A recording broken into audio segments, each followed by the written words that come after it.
next to my wife. And today we are chatting about Epic the Musical by Jorge Rivera Heren's. Excuse my pronunciation, but when Misty said that she wanted to do an episode about this, I about peed my pants. I was so excited. Okay, so to give some context, Jenn last week when we were recording sent this musical that she's been listening to, which has been hindering her reading, and she's like, you need to know why I'm obsessed with this. And normally we connect really well on things, and now I understand why she's obsessed with it, because I listened to it in less than a 12-hour period. And it's almost 3 hours. Yeah, so what it is, it's a musical that's based loosely on the Odyssey, which is about Odysseus' journey coming back home. And the way that the musical did this, and the reason why we're doing this, is because he essentially turns it into a love story. Yeah. Because I don't ever remember it being a love story when I read it in high school. I've never read it. Or So I you've went never read it, into. okay. All right, hold on. The puppies are chewing something. Let me go. No, it's okay. Stop that. Save whatever they're chewing. So I started listening to it on my way to a drive to a friend's birthday party, which was like an hour away. And I was like, I don't have nothing to listen to, and I didn't put a book on or anything. And it's genius. So it's broken up into 5 sagas. No, that's a lie. 9 sagas, I think. 5 or 4 is based off Act 1, and then the rest are based on Act 2. And Okay. so you went in it blind. I went into it totally blind. Like, I mean, yeah, I knew nothing. I knew nothing about Odysseus and his story. I knew nothing about yeah, absolutely nothing. I'm so glad that was caught on camera, because that was a great moment. That's the clip that's going to make you go viral, Jenn.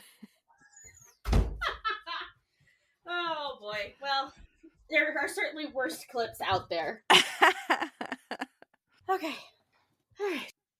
Yeah, it wasn't. I mean, yeah, they were trying to return home in the book, but it's a long ass poem that tells the story, and the musical hit harder. Yeah. I think maybe because it's an auditorial thing, and like not you know, reading it 50 million years ago, Yeah. when you don't want to read it and you have to read it because it's 4th grade. Right. I've got so many feelings and so many things. So where do you want to start, since this is yours? Okay. Oh gosh, I don't know.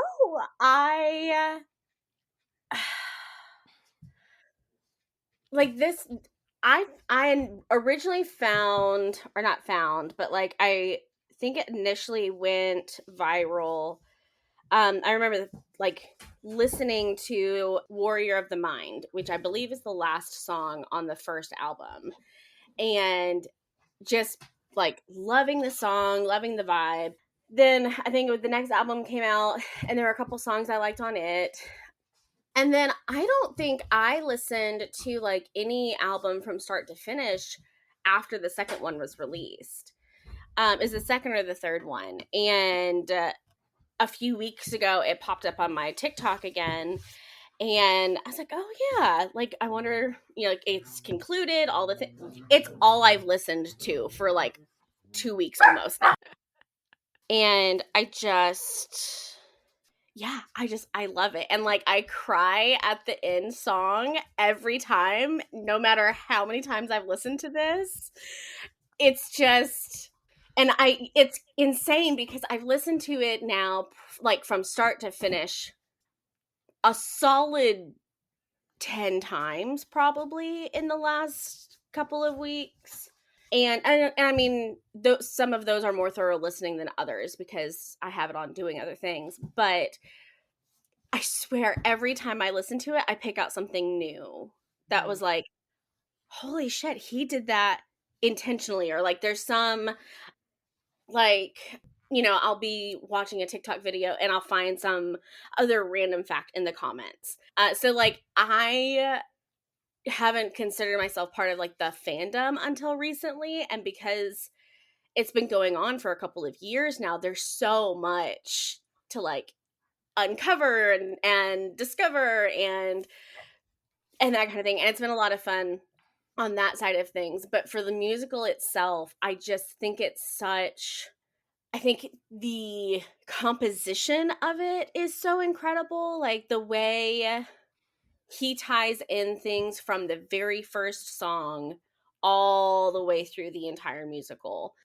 I There's so many like different symbolisms throughout like song, it's just I don't know, it's just, and to have that many voices come together and create such an incredible musical, it, I don't know, it's just it is mind-boggling the amount of work that went into it and how well produced it was, and for it to tell such like a thought-provoking and like emotionally driven story. Just I don't know how you could listen to this and not fall in love with the musical. I agree. I started out liking it, and then the middle part, I was like, ugh, whatever. He's such a fucking pussy. Like, you just came back from 10 years of war. Like, why all of a sudden why are you not taking out the threats when you've like been given these like 3 or 4 warnings? Like, you've listened to the gods all the time. I don't know what happened to make you like not listen to them. And now, because you refuse to listen to them, they're going to make you suffer, and it's going to take you 10 years to get home. Yeah. Like, and then I liked the ending. Yeah. I think I think the second to last one where the sun comes in, and Odysseus. the sun comes in, and then it Little Wolf is a really good song. I love Little Wolf. Love Little Wolf. I also love the artist who voices and sings Athena. Mhm. I don't know her name. They just Tegan all Oh, Tegan yeah. Early. And I believe it's the same. Yeah. Tegan Early is her name, and she's just I am obsessed with her voice. But going back a minute, I think he struggled with like killing the threats, because the only threat like he didn't kill outright was the Cyclops. Like he tried to use wit No, he came to, in and be like, "Let's be friends." yeah, but I think why he approached that was two reasons. One, Polites is like open arms, and two, in the perspective from the perspective of the song of the musical, he had just gotten finished killing an infant. Like I we thought he go didn't kill the from, infant. no, he does. Oh. So you go from they like win the war, he takes out the infant, and then his next battle is against the Cyclops, and I don't think he could bring himself to kill something else after the infant. I missed that. Yeah.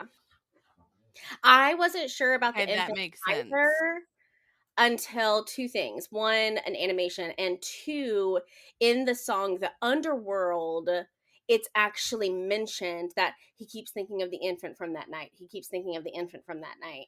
And you get confirmation that he, Okay, well, that kind of changes it. But again, he only killed the infant because the gods told him to. yeah. So maybe that's why he rebelled. That's not the important part of this thing, though. The important part of this musical is that because it's an adaptation, Jorge's focus is Odysseus just needs to get home to his wife. Yeah. That is the theme throughout the whole thing, and that he's willing to give up all 600 men who he had survived this 10-year war, and he will sacrifice them to get home. And he does. And I don't know what says dark romance. Okay. Yes, That's sacrificing everybody around you to get to your wife, okay? Okay, okay. But here is the problem I have with this, because I agree. But if he had listened to Athena first, then they wouldn't have been in this mess. But after that, I'm gonna fuck up his name. How do you say his name? Right. Eurylochus. Oh. Dude, that guy is a Who? fucking problem. His second in command? Yes. He is a problem. Like, Problem. I don't understand. Like, he questioned Everything, every single everything time. every single time. Like, there was no. I mean, maybe it was because they lost Polites, but that wasn't Odie's fault. That wasn't a decision that Odysseus made at any point. It was Polites' decision. And the only reason they didn't lose more people is because of how Odysseus worked the lotus into the wine. So for Eurylochus to question every single decision, and then he's the reason that the rest of them die. Yep. Okay, I'll give you that. Like, that's what pissed me off. Like I understood, and I loved the way Jorge had the song Monster come before Scylla, because I've only listened to it once. I barely know any of the song titles. I'm sorry. Okay, so Monster is after they visit the underworld, and he's just found out that he doesn't understand the prophecy, of course, at the time, but he's just been told that he's not going to make it home, basically, to see his wife. That he makes it home, but it's no longer him. So he, of course, he has no idea what that means. So at this point, he's like, you know what? Fuck it. I'm doing whatever I can to get home. So after that is when they meet the sirens. And that's when he kills the sirens, which is how he finds out in order to avoid Poseidon, they have to go through the lair of Scylla. And that's when he makes the decision to sacrifice the 6 men to make it through the layer of Scylla.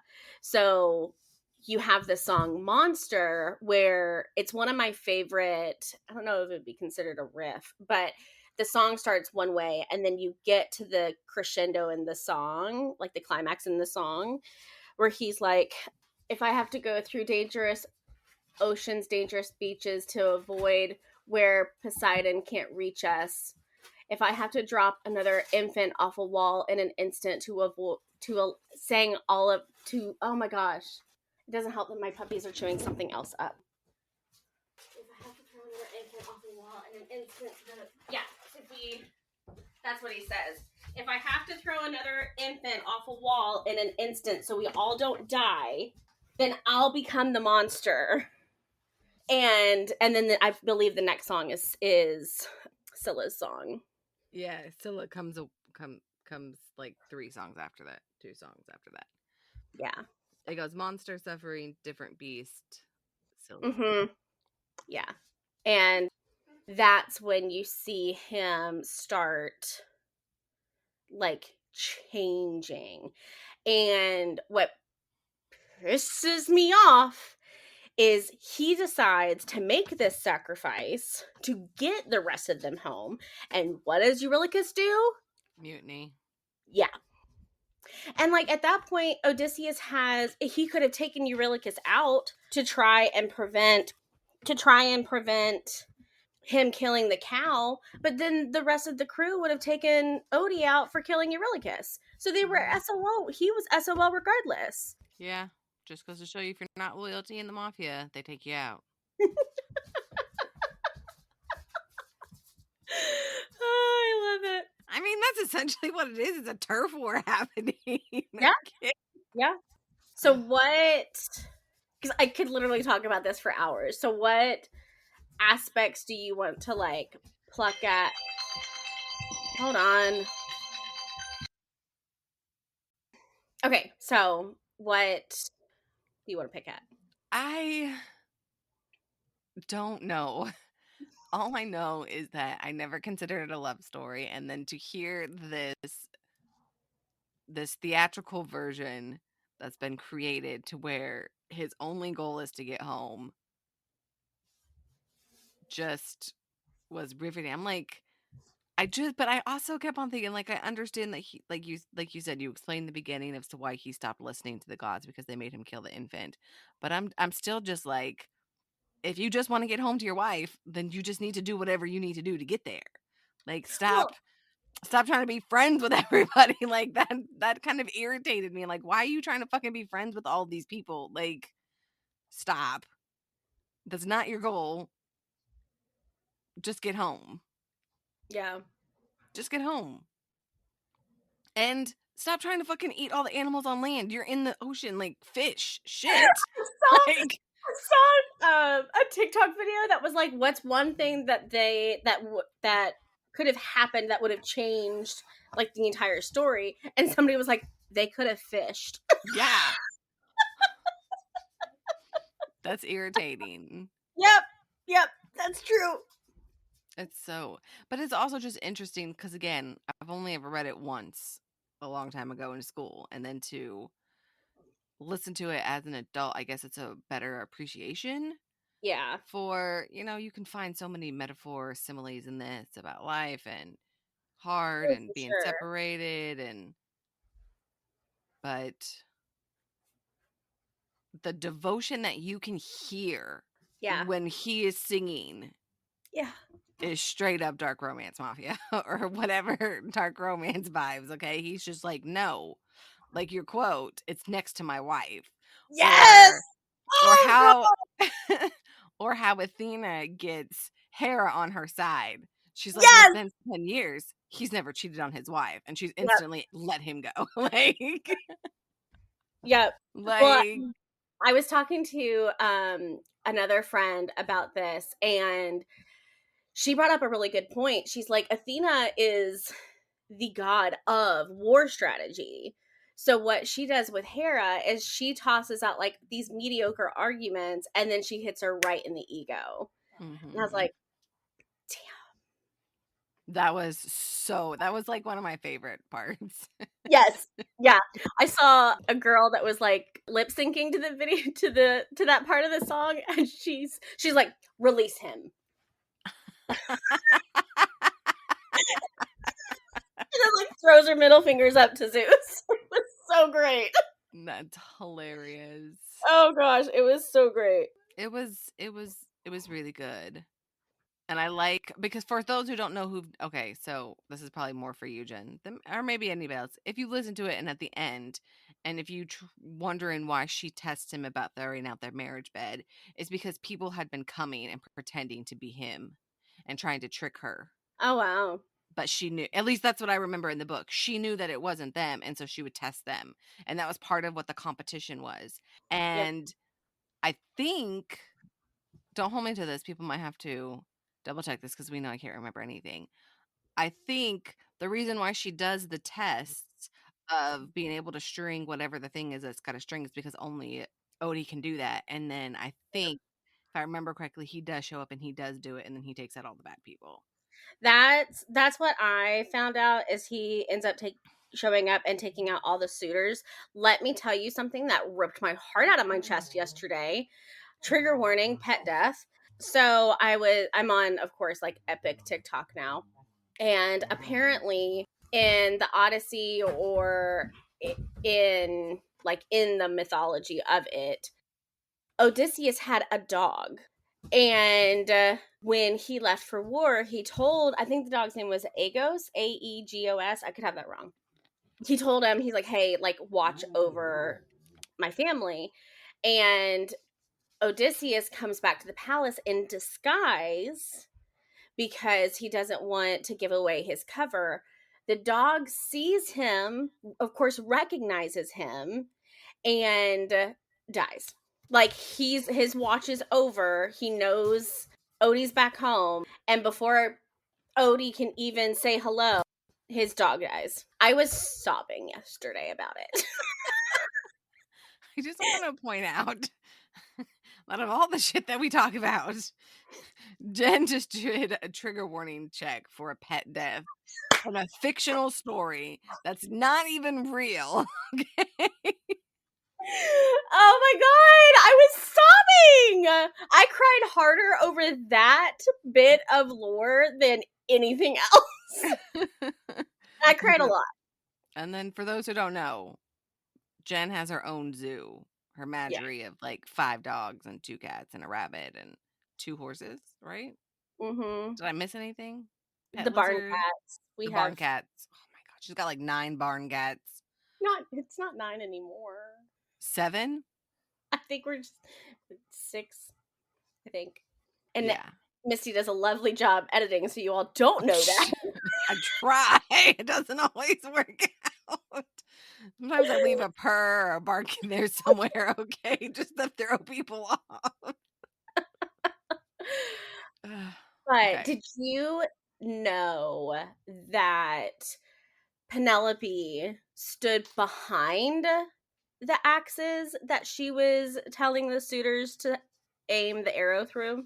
I don't remember that. So I didn't realize that until much later. Again, like I've listened to this so many times and I swear like every time I pick up something new. But in the song The Challenge, I think, or Challenge or Challenger or something, she is saying that she's the challenge is that they have to string up the old king's bow and then they aim it through 12 axes and they have to shoot through it cleanly. And there's a line where she's like, once your aim is true, like let the arrow fly or something. She's like, because I would rather die than live without the best of you. So like in the challenge, if someone was able to string the bow and if they were able to shoot through the axes cleanly, she would die because she would rather do that than not have Odysseus as her king. It's just a really great love story. Oh, it's so good. I It's feel like so I think we feel like we need a part 2, right? Like, I mean, if he's doing this based on adaptations, we need to know what happens after the fact. They live happily ever after. No, I need an epilogue, good. okay? This is required in romance novels. We need an epilogue. Jorge, we need an epilogue about Yes. how amazing their life is now that they've found each other again. Yes. And they You didn't get know, out of bed for like a whole week. yeah. So, okay, what is your favorite? Like, do you have a favorite song? I know you've only been able to listen through it once, but do you have a favorite song from So the there was album? definitely a lot of catchy things, Yeah, but the two that stand out, and I don't know if it's the words or if it was the beat of the transition, yeah. but Ruthless, Mm. Little Wolf, Mhm. and I don't know, maybe the 600 strike where he's fighting Poseidon right outside of Ithaca Mhm. in Those are Danehill, all so good. maybe. Yeah. I'm definitely gonna have to listen to it again because when I was messaging you last night, I was on the last song, Yeah. and I'm just like, I don't understand what's happening right now, okay? I Yeah. got a little I was like, "Oh, if I was a crier, I would totally cry right now." But that's why I was like, "Jen, what are you doing to me?" Like,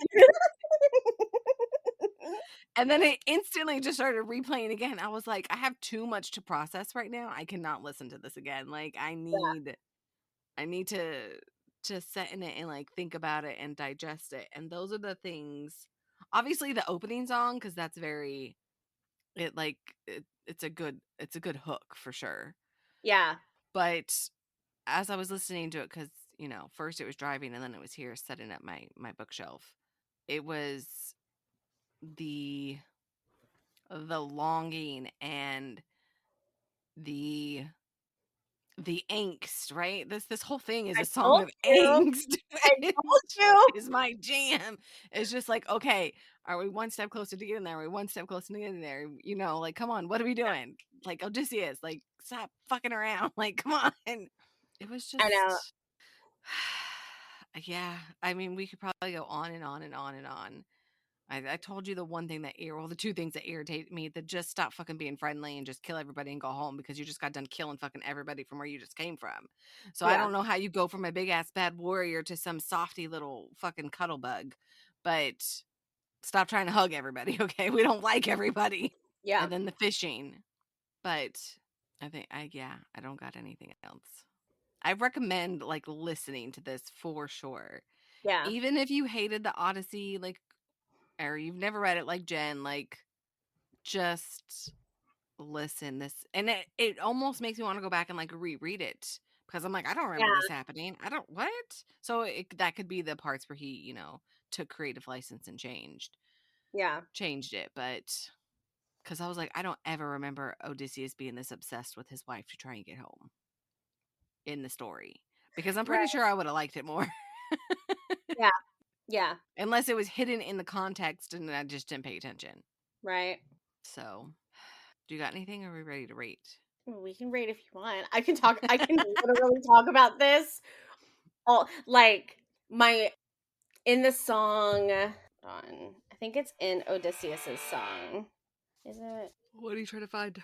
There was a part and I can't remember if it was an Odysseus song or if it's in Monster. But I thought there was a part where like he kind of stop it. It's almost like he's embodying how each person, god or monster, like changed him. And I can't remember where it's at, so oh well. It could have been dangerous, maybe. Maybe. You'll figure it out later. Probably. And then I'll be annoyed. You can But always yeah, bring it up in the wrap up. yeah, true. But yeah, I don't know. I think it's incredible. It's so well done. In this version, my heart breaks for Calypso. Like I just like apparently in the Odyssey, she's actually a terrible person, Mm-hmm.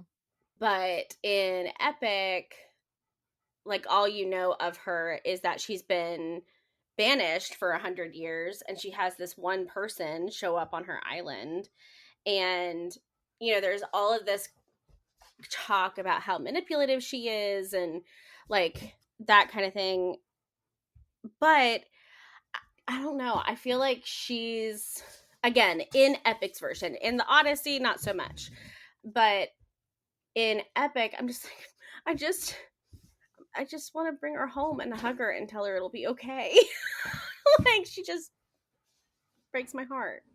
And I really love that Cersei ended up helping Odie after like they had their little myth. Oh, and I was right. It is a motif. Okay. Okay. Oh, that's funny. So, I have to say, this was a very good recommendation, Jen. Thanks. I'm hoping now that we've talked it out, it's helped lessen your obsession, maybe just a little? Or did it make it worse? Maybe helped a little. She's like, nah. Okay. I think the darkness scale still applies. I'd, Yeah. it has to be a four at least. I was going to say a 5. I mean, you've got killing on music sheet. You have SA. You have There's SA. Yeah. When in Hold Them Down, they talk about raping his wife. Oh, you're right. You're right. You're right. You're right. At the end. Okay. Okay. Okay. Okay. Okay. You're right. Yeah. And he even Yes. said in his like his last couple of lines in Odysseus, I think it is. He's like, "Mercy? No?" Oh, it's so good. Okay. Talking about it, but it actually being on page are two different things, though. I mean, they went into pretty I mean, it wasn't explicit detail, it was lyrical detail, but still I mean, maybe you could settle for a 4. No, you could keep your 5. You keep your 5. I'm also thinking of the other things that we have 5 at, and I just don't feel like it meets that. It's not the same intensity. It's not. No, that's true. I wouldn't say it's as intense as like Sea of Ruin or the Pain one, Dead Soldiers versus Yeah, Taylor's. I was also thinking of the fucking cat horse one. Cat horse? Are you talking about cat and mouse? Are you talking about No, cat horse one? where they turn her into a cat and a horse, as she's told, as you're told, as I'm told. Oh, like I'm trying to like think of what fantasy series we've read where they turn her into a cat or a horse. That one. Yeah, yeah, you ain't wrong about that. So I just those are the ones that we have at 5s, and I just don't feel like that. Yeah, yeah, I would agree with that. Which is why I said a 4, That's a good because it point. does talk about those things. Yeah, yeah, that's a good point. So yeah, I would say 4. Yeah, And then spicy, it would be a bell pepper. yeah, There's a lyrical transition from their songs that you know that something's happening, but you don't. It's off page. So bell pepper, and then overall, I already know what your score is. I know. It's a 3, obviously. Obviously, obviously, real high 3. I think I'm gonna give it a 4. I like it. I, I mean, we know I I'm a 5. it might change. I might listen to it again. I don't know. You have to listen to it again. And then I found an almost 3-hour movie on YouTube where somebody has taken different animations from each song, like one animation per song, and they made the full soundtrack or the full playlist with different animations. So I need you to send this to me. Oh, I will. The only thing I don't like about it is because, of course, artists have their own depictions of like the characters and stuff. And there's one Odysseus character that I'm like, he's very Thor looking like, and it's not my vibe. But other than that, and I can get past it, like, it's really, really cool to see like the sequence of events. I might listen to it again first before I do that. I would. Although the animations do help with some context. Oh, if I listen to it again, we'll just have to wait and see. Yeah. I'm not quite as obsessed as Jenn is, and I still have other books I gotta read. Well, that's fair. I mean, you know, whatever. Sending love, Jenn. Sending love. Okay. All right, listeners, let us know if you have listened to this musical, if you're planning on listening to this musical, and then if you do, what your favorite song is from it. And tag us on Instagram at Bones of the Story, and we'll see you next week. Thank you for joining us on the journey into the shadows of love, where dark romance stories come to light. We hope you enjoyed this episode of Bones of the Story as much as we did. If you did, don't forget to subscribe and leave a review. Your feedback means the world to us. And to stay updated on all things dark romance, follow us on social media. You can find us on Instagram, TikTok, and YouTube. We'd also love to hear from you. Share your thoughts, ideas, or even your own dark romance stories with us. Drop us a line at bonesofthestory@gmail.com. Remember, our next tantalizing episode is just around the corner, so keep your hearts open and your senses sharp. Until then, embrace the darkness and let the stories continue to stir your deepest desires. This is Misty And Jenn, signing off from Bones of the Story.